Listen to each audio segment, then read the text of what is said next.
L'Iran est paralysé après que l'équipe de Trump a laissé entendre que l'Iran vivait son dernier week-end de tranquillité. Dans les dernières heures du 18 juillet 2026, Dan Scavino a publié une vidéo montrant un bombardier B-2 et des chasseurs F-22 survolant des montagnes enneigées. Sur la musique de Nessun Dorma, une expression connue signifiant que personne ne dorme.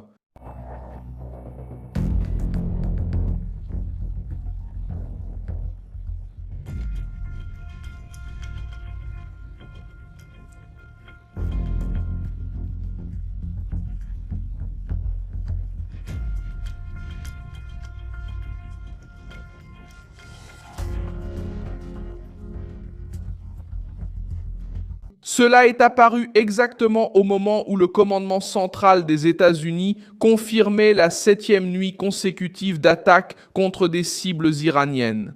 C'est cette combinaison qui a fait que la vidéo a été comprise comme un message indiquant que Téhéran n'aurait aucun répit pendant le week-end.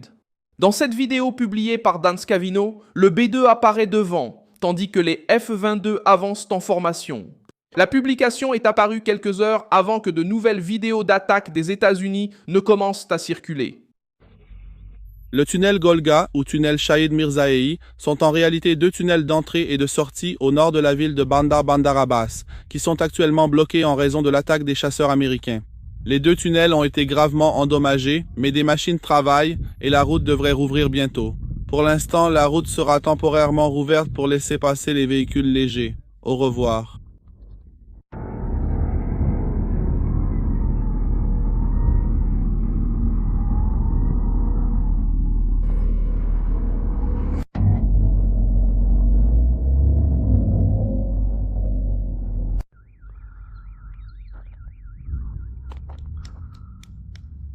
Dan Scavino n'est pas un profil quelconque lié à Trump. Un rapport officiel de la Maison-Blanche, mis à jour le 1er juillet 2026, indique que Scavino est assistant du président, vice-chef de cabinet et directeur du bureau du personnel présidentiel. Ce dernier poste participe directement au choix des noms pour des postes importants au sein du gouvernement. Scavino est aux côtés de Trump depuis plus de 3 décennies.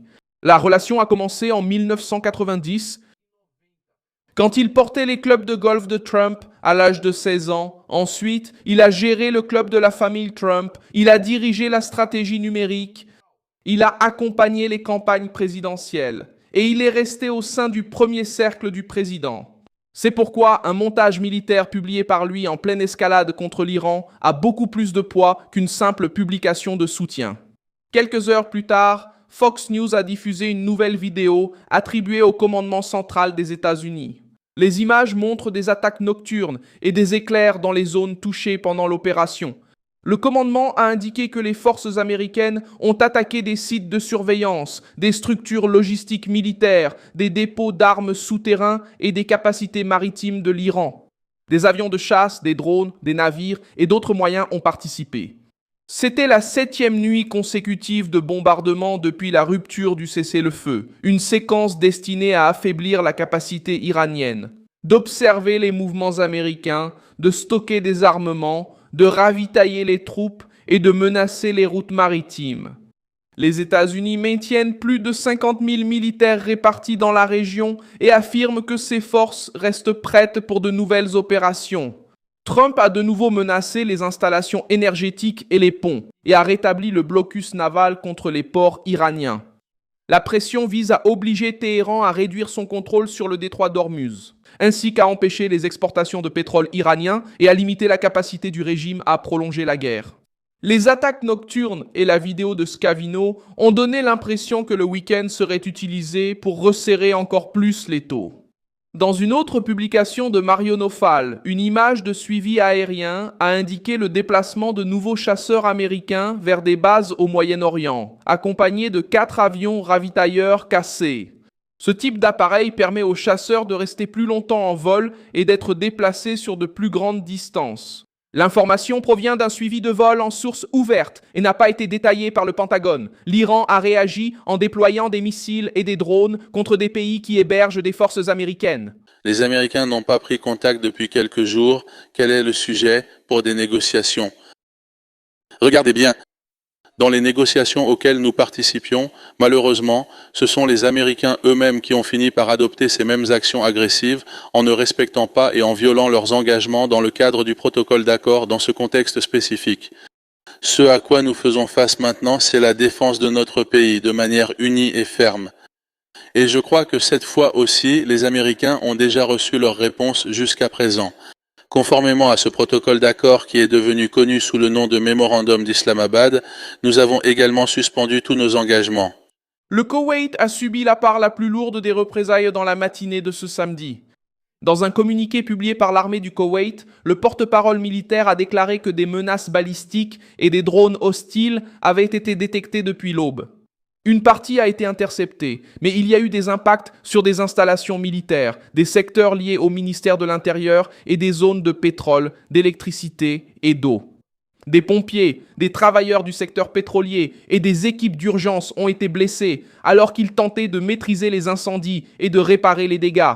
L'offensive a frappé une installation pétrolière avec une force suffisante pour causer d'importants dégâts et faire des blessés. Une usine de dessalement a également pris feu et des unités de production ont été mises hors service. Le problème est inquiétant pour le Koweït, qui dépend du dessalement pour environ 90% de son eau potable. Les opérations à l'aéroport international du Koweït ont été suspendues en raison des menaces répétées, tandis que les défenses aériennes tentaient d'abattre de nouveaux projectiles. Dans cette vidéo, publiée par Clash Report, une immense colonne de fumée et de feu apparaît au-dessus d'une installation identifiée par le profil comme l'Académie de sécurité du Koweït. Marion Alpha a également diffusé des images de destruction à l'intérieur et a affirmé que le lieu est utilisé pour former des policiers et des forces de sécurité. Le communiqué militaire a confirmé des attaques contre des secteurs liés au ministère de l'Intérieur, mais n'a pas présenté de liste complète avec les noms de toutes les installations touchées. Les images indiquent l'Académie, tandis que l'identification exacte dépend encore d'une confirmation publique plus détaillée des autorités du Koweït. L'attaque a révélé une faille brutale dans la stratégie iranienne.